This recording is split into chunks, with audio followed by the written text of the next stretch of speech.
आप लोगों को एक नाच गीत सुना रही हूँ। करीला कवन कसूर सजनवा रिसियाई गइल ना नदी।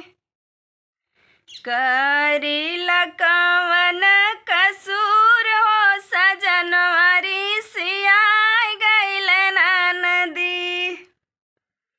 हमसे जे कहना जेवना बनावतू। हमसे जे कहना जेवना बनावतू। जेवना बनावली जरूर हो सजनवा रिसियाई गइल ना नदी। जेवना बनाइला जरूर हो सजनवा रिसियाई गइल ना नदी।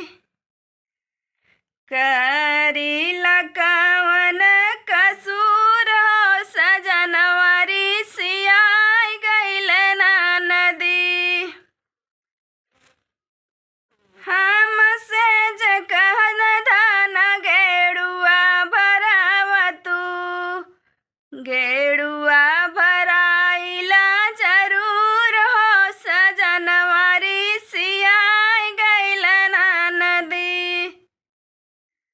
करीला कवन कसूर हो सजनवा रिसियाई गइल ना नदी। हम सत कहन बीरवा लगावतू। बीरवा कुचाइला जरूर हो सजनवा रिसियाई गइल ना नदी। करीला कवन कसूर हो सजनवा रिसियाई गइल ना नदी।